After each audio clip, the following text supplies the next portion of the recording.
अस्सलाम वालेकुम मेरी प्यारी यूट्यूब फैमिली, आप सब कैसे हैं। आज आपके लिए लेकर आई हूँ बहुत ही ज़बरदस्त और स्पेशल सी वीडियो, जिसमें मैं आपको बताऊंगी कि आपके बर्तन अगर नॉन स्टिक हैं या स्टिकी हैं, वो जल गए हैं, जली जमी चिकनाई इसके ऊपर एक तह उसकी जम चुकी है, बर्तन काले हो गए हैं या तेल की एक तह जम गई है और वो साफ़ नहीं हो रही, आप जितने भी तरीके आजमा रहे हैं वो सारे फेल हो रहे हैं। तो मैं आज आपको बताऊँगी इस वीडियो में कि आप अपने बर्तनों को कैसे एकदम चमकीला सा शाइनी सा कर सकते हैं, खूबसूरत सा कर सकते हैं सिर्फ दो चीज़ों के साथ। तो चलें वीडियो को देख लेते हैं एंड तक।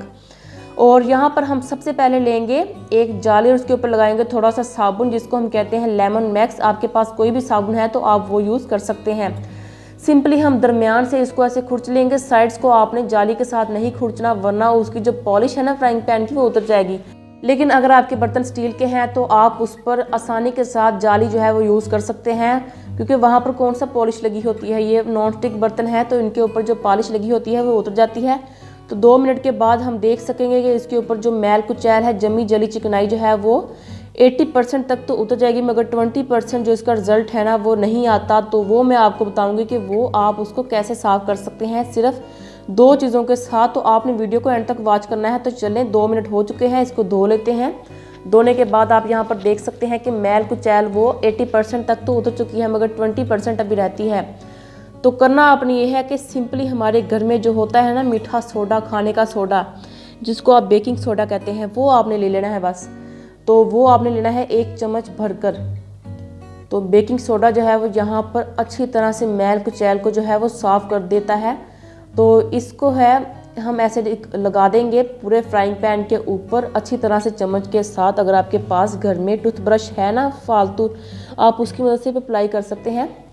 सारा हम ऐसे इसके ऊपर अप्लाई कर देंगे और थोड़ा सा यहाँ पर हम इसके ऊपर लेमन जूस लगा देंगे। लेमन जूस आपको तो पता है कि ये जमी जली चिकनाई जो है वो सारी उतार देता है, नीट एंड क्लीन कर देता है बर्तनों को। तो ये हम सारा इसके ऊपर अप्लाई कर देंगे और अप्लाई करने के बाद हम एक ब्रश लेंगे। घर में जो भी ब्रश है आप वो ले सकते हैं। मेरे पास ये वाला ब्रश था, ये बेकिंग में यूज़ किया जाता है, मैं ये ले रही हूँ।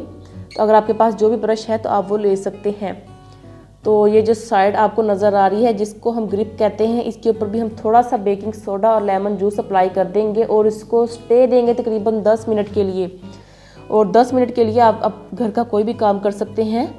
तो 10 मिनट के बाद आप देख सकेंगे कि हमारे जो फ्राइंग पैन की मैल कुचैल है, जमी जली चिकनाई है, वो सारी उतर जाएगी इंशाल्लाह ताला। तो आपने ये करना है कि वीडियो को एंड तक वॉच करना है।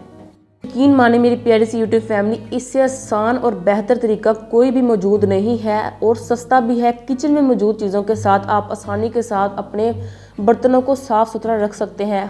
होता यह है कि जब हमारे बर्तन जो है वो काले हो जाते हैं, ख़ास करके नॉन स्टिक, तो हम उनको फेंक देते हैं, उनको यूज़ नहीं करते और वो हमारी इस्तेमाल से बाहर हो जाते हैं। तो हम ऐसा करते हैं कि उनको धोते नहीं हैं और उनकी जो चिकनाई है वो साफ़ नहीं करते और उनका जो तरीका है साफ़ करने का वो हमें नहीं आता।